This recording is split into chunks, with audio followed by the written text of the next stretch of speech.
नमस्कार. अन्नपूर्णा किचनमध्ये आपलं मनापासून खूप खूप खूप स्वागत आहे. आजची रेसिपी आहे मुंगाच्या डाळीचा शिरा बनवणार आहे मी. मुंगाच्या डाळीच्या शिऱ्याची सामग्री: काजू, बदाम, विलायची पावडर, मुंगाची डाळ, तूप हे घेतलेलं आहे. हे मुंगाची डाळ आता आहे.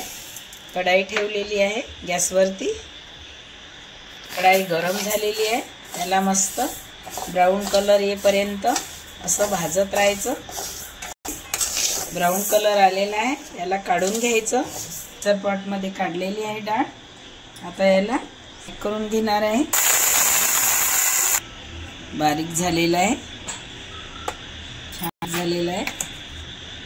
आता याला तुपामध्ये भाज रवेदार झालेला आहे. यामध्ये तूप घालत आहे. तूप थोडं जास्तच घालावं लागते, कारण मुंगाच्या शिऱ्याला तूप खूप पाहिजे.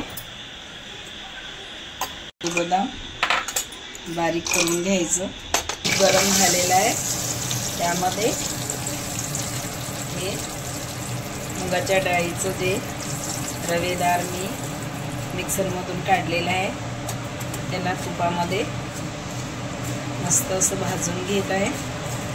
म्हणजे खमंग शिरा होतो मुगाच्या डाळीचा शिरा. त्याला ते भाजून घ्यायचं. असं 2-3 मिनिटं याला भाजून घ्यायचं, कारण आपण पहिले डाळ भाजून घेतलेली आहे. त्यामुळे 3 मिनिटं हे रवेदार मुगाच्या डाळीचं पीठ भाजून घ्यायचं.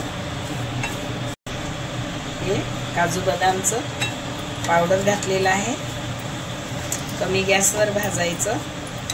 मस्त झालेलं आहे, छान कलर आलेला आहे बघा.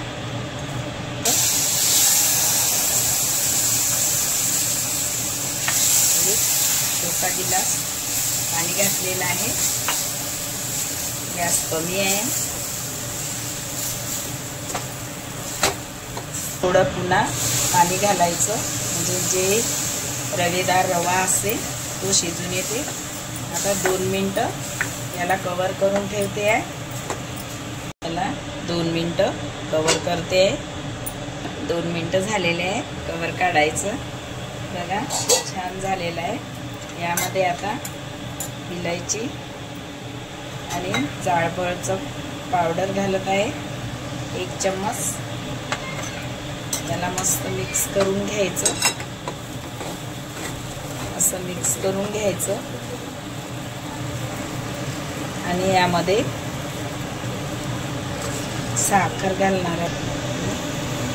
1 वाटी साखर घातलेली आहे. साखरेला असं घोलून घ्यायचं. पूर्ण जोपर्यंत साखर विरघळत नाही तोपर्यंत असं हलवत राहायचं.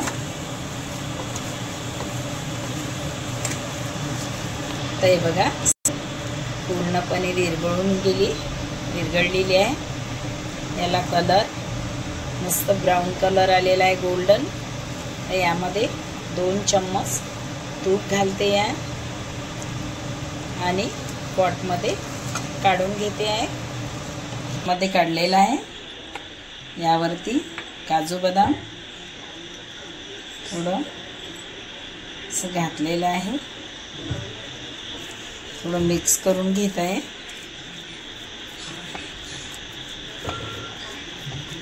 डिश रेडी झालेली आहे. मुगाच्या डाळीचा शिरा रेडी आहे. पुरी सोबत पण खाऊ शकतो आपण, चपाती सोबत पण खाऊ शकते, किंवा नाश्ता म्हणून भज्जे आणि शिरा पण खाऊ शकते.